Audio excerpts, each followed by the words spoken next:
How to become a jack of all trades. And is it worth it? At the end of the day, there's much debate about that. Because when you get to become a jack of all trades, you can help yourself. And you have a vast variety of knowledge. But on the other side, becoming a master in one specific thing becomes practically impossible. Or is it? To some extent, yes. To some extent, no. The thing is, on what do we focus on when we become a jack of all trades? What I'm going to try to give to you is the knowledge and skill sets on the trade side of things. We are talking about fitting, the mechanical side, electrical side, all of the things that you can need to equip yourself to be able to do things for yourself. All the while also touch on the more mental side of things. The thing is, what I think in today's life, people lean more towards only the brain side and do not really focus anymore at all on the physical side of life. Life became artificial. And I'm not talking about artificial intelligence. I'm talking about how we live, how we dress up for each other, how we perceive life. And we think everything happens from a computer screen and from within meetings. But the real work, the real effort is coming from the ground. And there's not enough focus on that anymore.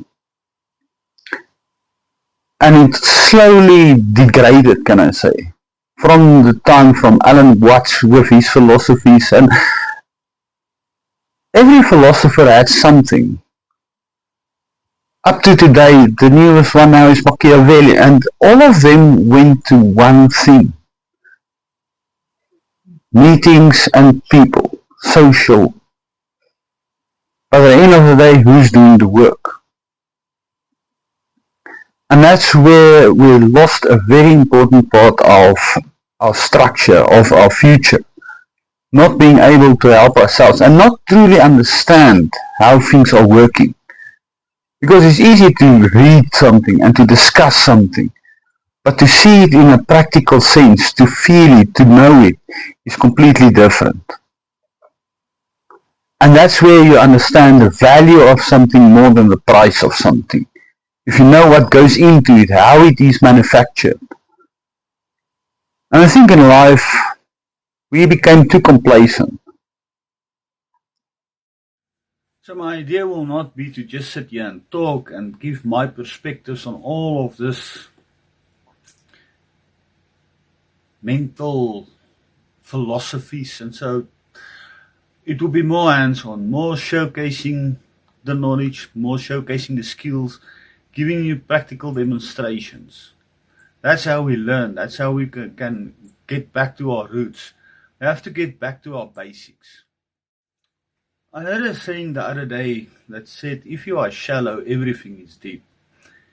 And I think in today's life, it kind of turned that way, that everybody these days think they are deep thinkers. Everybody is thinking deep. Everybody is seeing more into everything. But at the end of the day, they are not.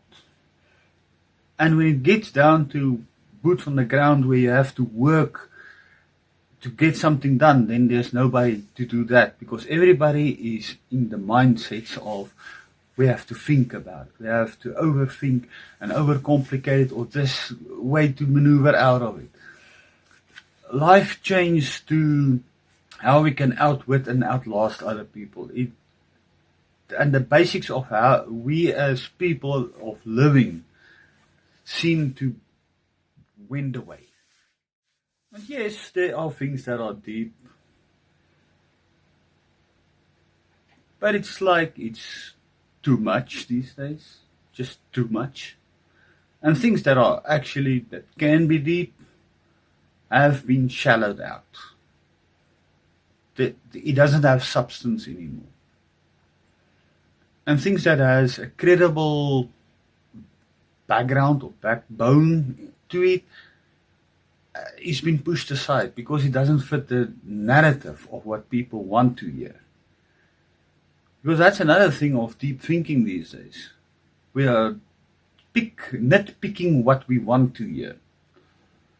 The parts that we don't want to hear is not relevant in most cases to people. And that also does not help us. So, and that's where when we get back to physically doing the stuff and we learn that part again, we can actually go and replicate some of those philosophical terms. Interesting enough, this is the try and rate. And what makes this thing interesting, it's part of the Platonic solace, which you actually only have the normal ones. And this one has been made popular by Michael Evans. And this can be replicated, as you can see now. And there can actually be a few things behind it. So, if you would like me to talk more about that, comment on for me on that. That can be interesting. Now, that can turn into a deep conversation with more to it that meets the eye. But is it necessarily so? No. But we can at least now go and say we practically made it. And we can go and test it. There's one last thing before I go. Things that we lack these days is purpose. A lot of us is lacking purpose and belonging, and a lot of that can be brought back just by making a change where you are working and you can see the progress of the work you have done, making a difference in somebody's life. And that's not always just talking and that stuff, it's working. And the other thing is, remember the fidget spinners, all of that. The hands always want to be busy if it's not on the phone. But here's the thing, now if you have the skill sets, mechanical wise and so, this is a normal welding rod, 316 stainless steel rod with a piece of pliers, and at the end of the day you can make a nice keychain for yourself. Nice fidgeting around. Why don't we get back to those stuff where you can actually see the progress that you are making?